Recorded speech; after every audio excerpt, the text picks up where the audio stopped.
Please find a comfortable seat.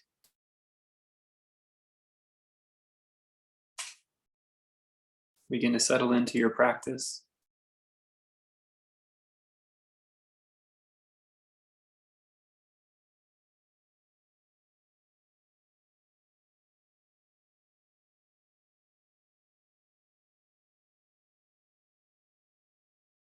This practice is about recognizing that what you are is always quiet, even when it's noisy.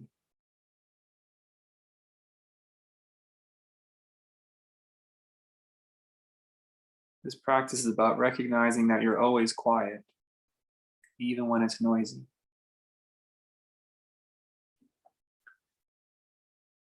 The deeper one recognizes that one is always quiet, even when it's noisy, the more the emotions and the thoughts and really the actions start to slow down, quiet down themselves as well. The mind is reflecting what it thinks itself to be.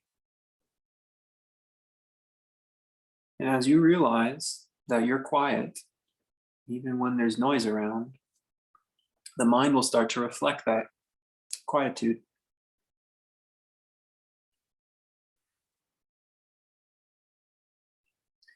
If the mind thinks that it's noisy, the body's noisy, thoughts are noisy, emotions are noisy, life circumstances are noisy, then the mind gets noisier.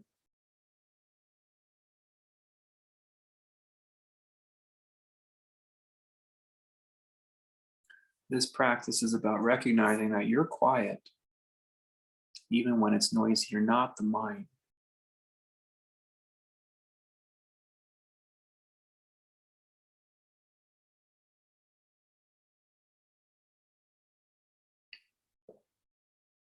Circumstances in our lives, we have moments where we get quite noisy inside. But you're not noisy. You're quiet still. All we have to do is just know that you're quiet no matter what. No one's making you quiet. You don't have to quiet yourself down. It's what you are. You don't have to work at being quiet. Matter of fact, you should let all that stuff, body, mind, thoughts, you should let them get noisy and realize that you're always quietude. As you realize that you're always quiet, the thoughts start to quiet down themselves.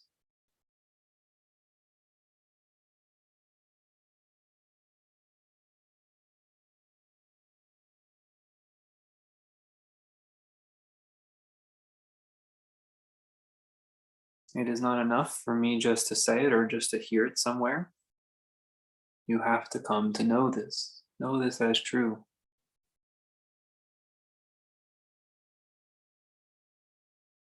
This is what the practice is about. You are coming into a knowing that you are quiet.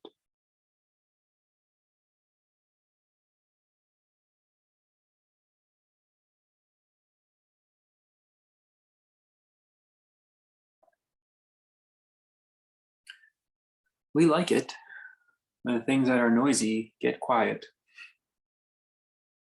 It's natural. We like deep sleep. A good night's rest, oh, so enjoyable because everything's quiet. We like being in a flow state where we're really enjoying our work or our activity because the mind is quiet when that activity is going on. We might not say it that way, but that's really what's happening. We like quiet. We love an open, beautiful vista at the top of a mountain because we look out, we see this vastness. And to see vastness is a visual representation of quietude. We like that feeling. When we see a room that it's cluttered and there's so much going on and things could fall off ledges, we sometimes even call it a very noisy looking room, a lot of things going on. We don't like that. It's jarring to our nervous system to see clutter like that. We like quiet. We like when things become quiet that were noisy.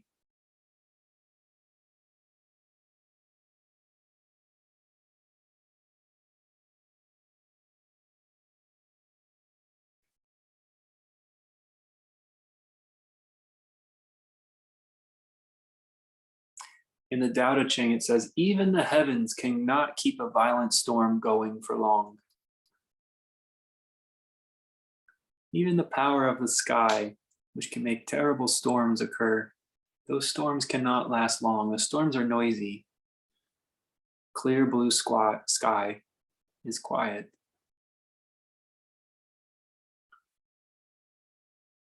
And most people you know will say they much prefer a clear blue sky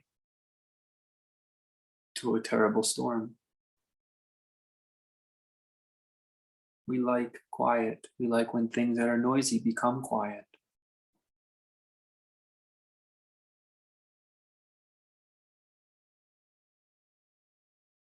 Those of you who have kids, sometimes you know they get so loud. Oh, we play a game in the car.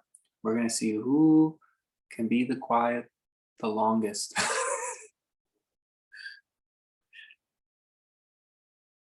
No parent ever plays the game with their kids. Who can be the noisiest the longest? Because it's natural for us to appreciate quiet. There's something special about it.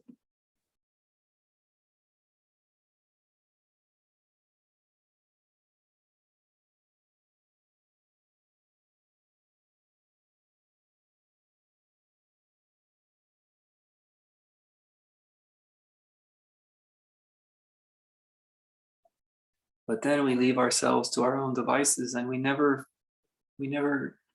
make that step for some reason. But that's what this work is about. This work is about, hey, I do like this quiet thing. I seek it in all aspects of my life quite often. A little bit of noise here and there is not too bad, but for the most part, I'll prefer the quiet.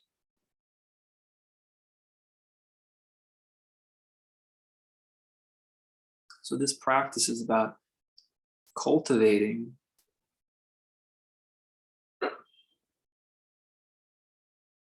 the most lasting quiet you can.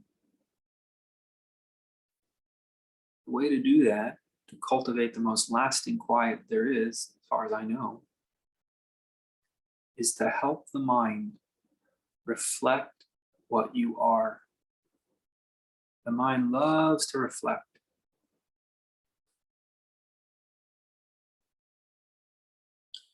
Show the mind the actual self, and the self is very quiet. And then we start to realize, ooh, mind starts to realize, ooh, I like it. I'll just stay quiet. And so the thoughts will quiet down quite a bit. The emotions become more delicate, more nuanced.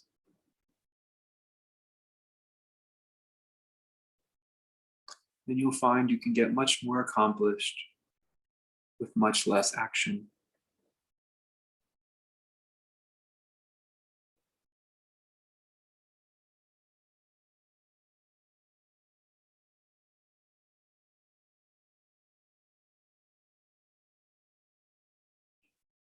That the idea that you would ever push a boulder up a hill totally fades away.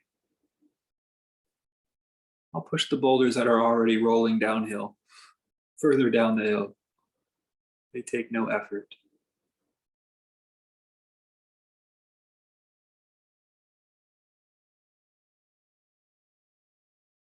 This helps the mind remain quiet.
Being quiet does not mean be quiet.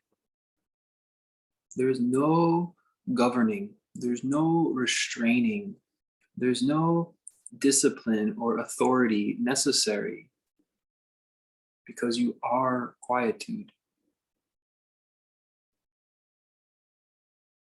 When the body needs to make noise, needs to take swift action, it just arises. Too often we confuse restraining action as quietude because sometimes we were taught, be quiet, sit still.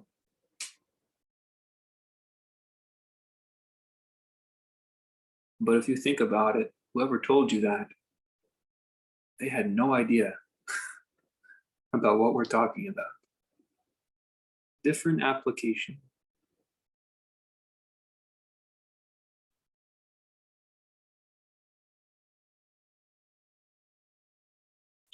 Being quiet, knowing you are quietude, is natural.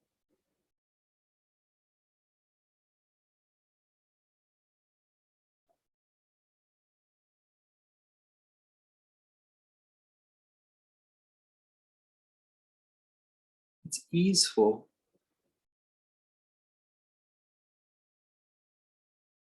If you wish to just flail about right now on the floor, no one's going to stop you. No one's going to care.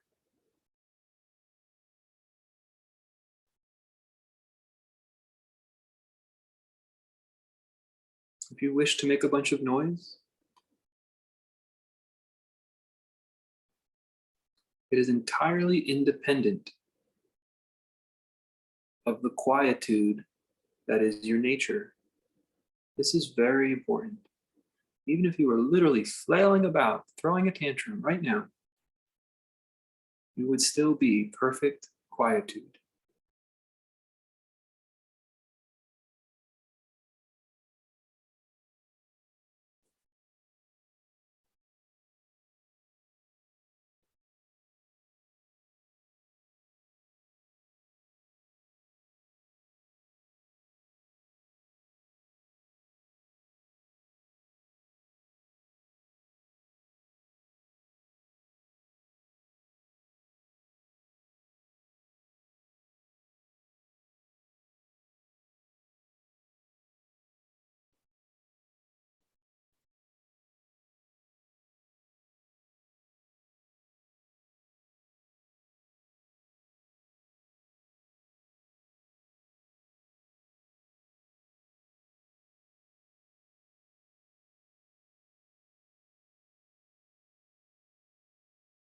Don't move.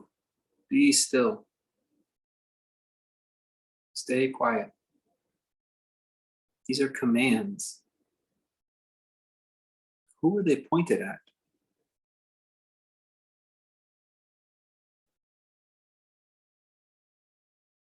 Really consider. Are they talking to your nature? Are they talking to the center of your heart that is undisturbed and at peace? Does that part of you need to know to be quiet, sit still? Certainly not.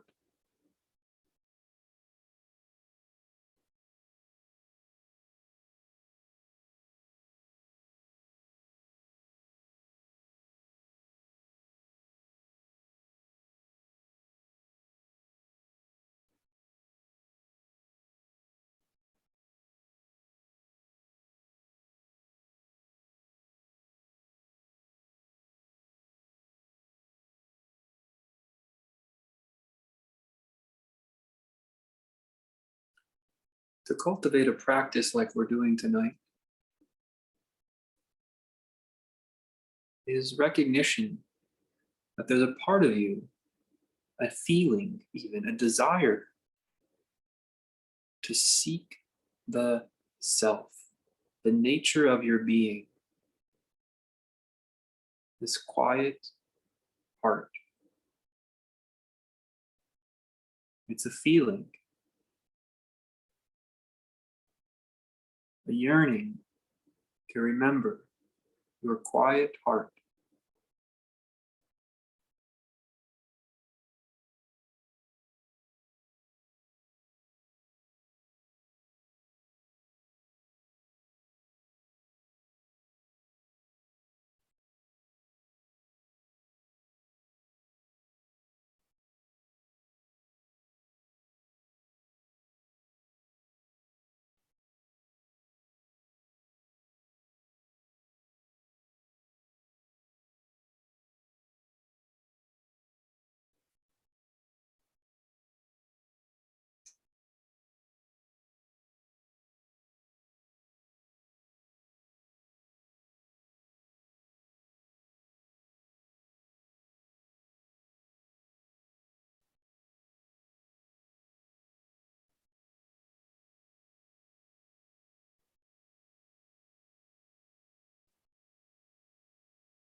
Let that feeling, let that yearning, let that feeling guide you.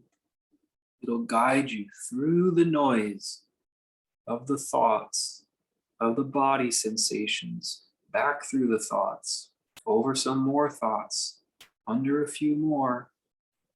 Sure enough, let it guide you through the noise. Because when it's noisy, you can't hear the quiet heart. It's very hard to see it until you've seen it. Now you can't, I can't get it to go away.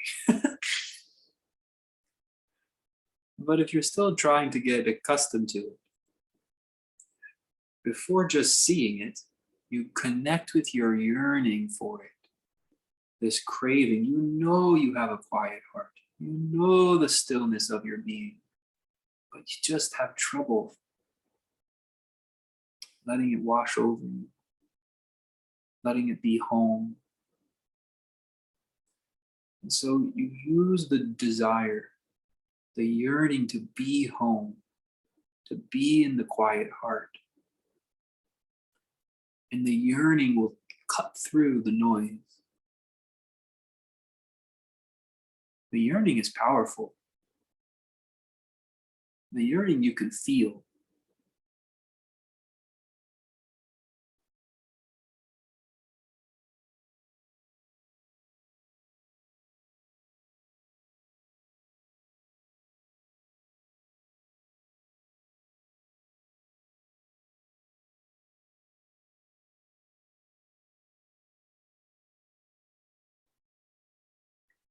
The yearning will carry you on its back. It's very strong. It'll carry you on its back and bring you to the quiet heart.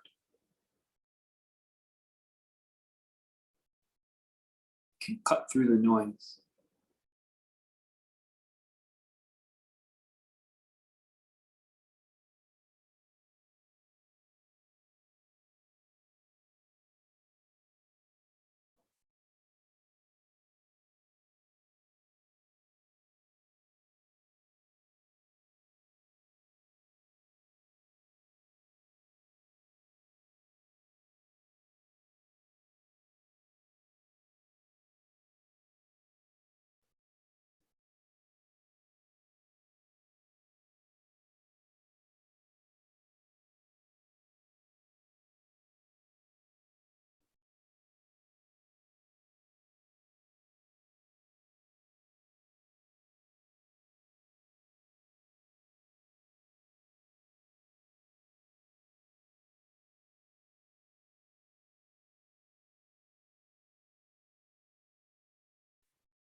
even when you feel a heavy, noisy thought plop down right in the center of your awareness.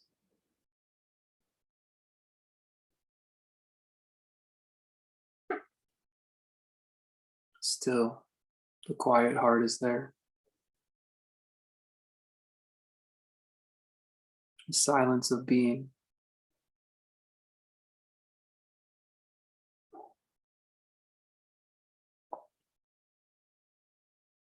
You have to let the yearning, the desire to know it, have to let it bring you there, unafraid, unabashed.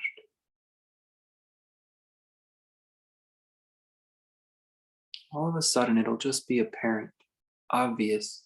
It's there the whole time. It's like the wallflower.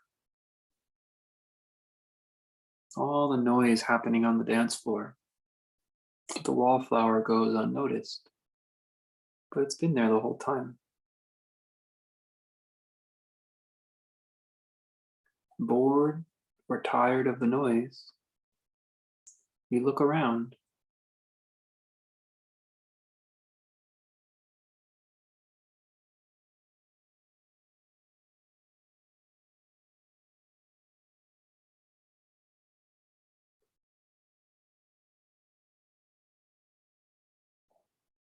But there's so much noise on the dance floor. Your thoughts are heavy, body's giving you discomfort. It takes a while to get out of the center of the dance floor, crowded one, just like the center of your mind.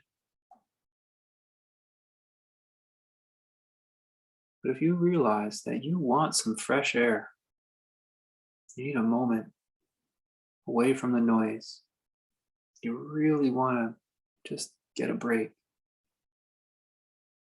you'll make it to the edge of the wall, where the wallflower's been the whole time, waiting for you even.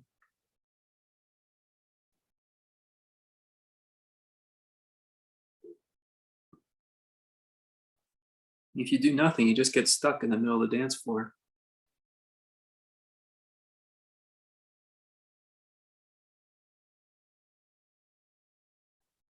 So connect with the feeling,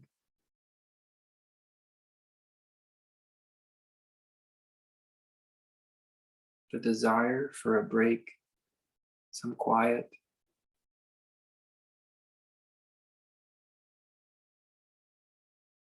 and will move through your crowded mind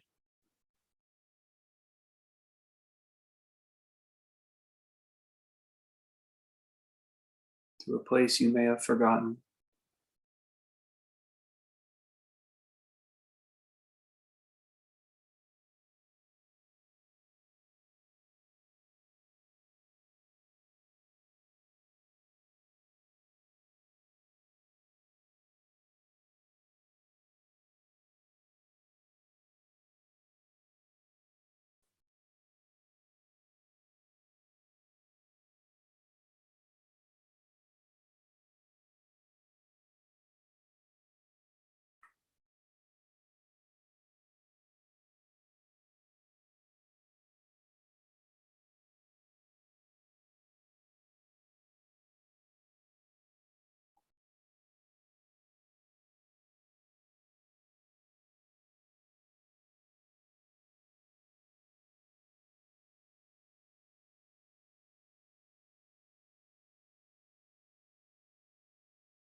Just like having to move through a crowd.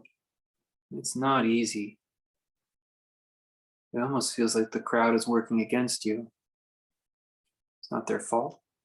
They're just looking at something shiny and bright. The center of the dance floor. Just like moving through a crowd.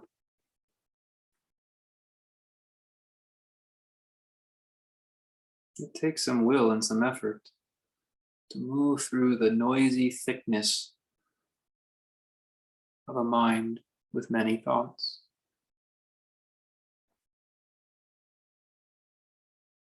But it can be done,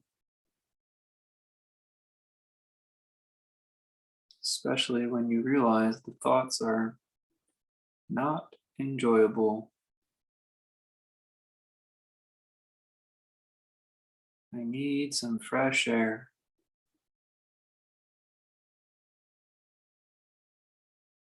This feeling, this yearning will help you pass through the thickness of a noisy mind.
If you make it to the edges, all you'll find is some empty, quiet space.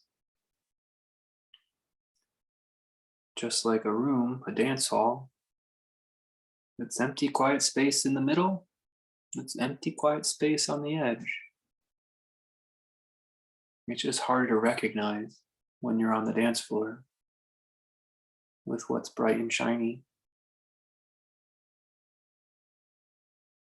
But it's the same quiet, empty space wherever you are.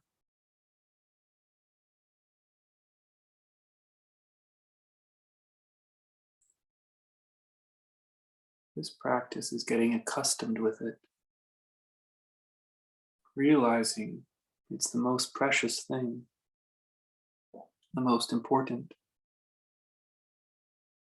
So even when things are bright and shiny and noisy, we don't forget.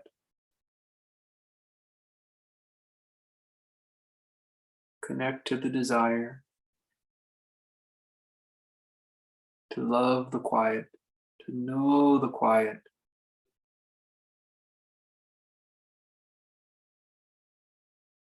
to be beyond the obligation of dancing to what is bright and shiny.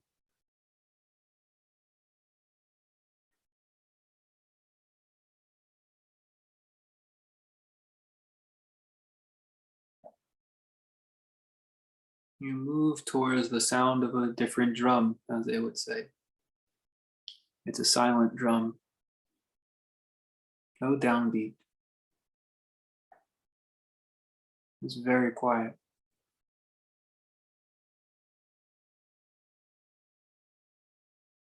You can hear it though. You can hear it all the time if you know what you're listening to.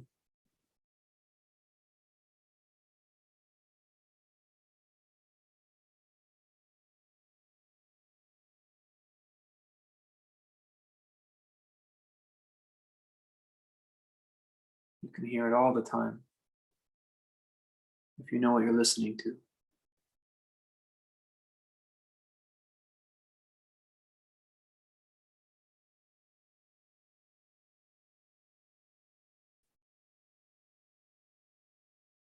Even when it's noisy.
You'll know you found it,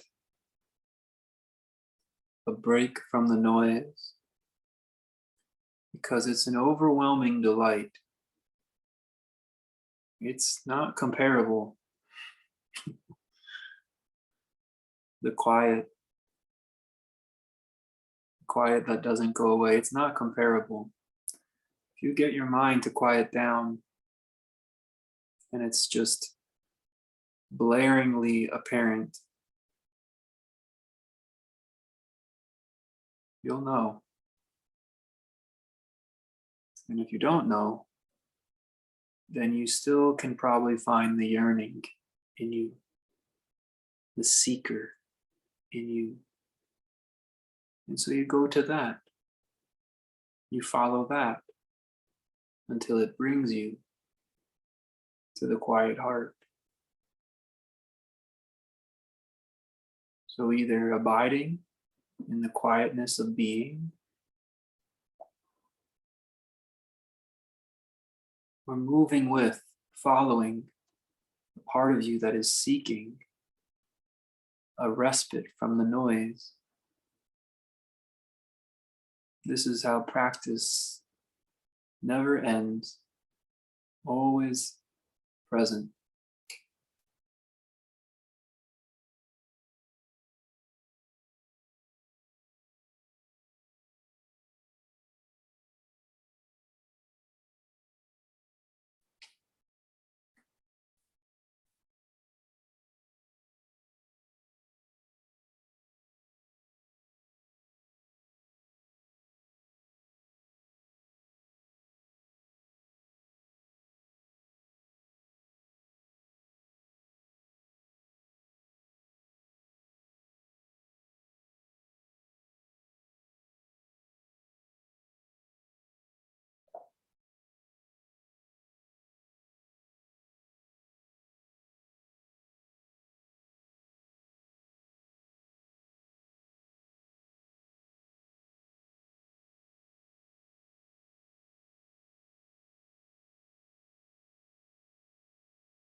keep seeking,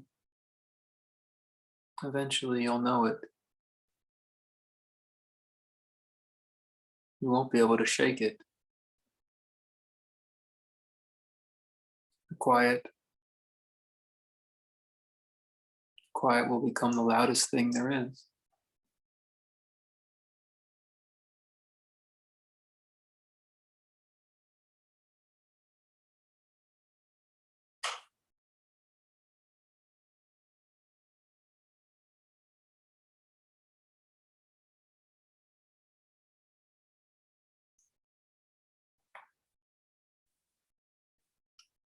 Relax your posture.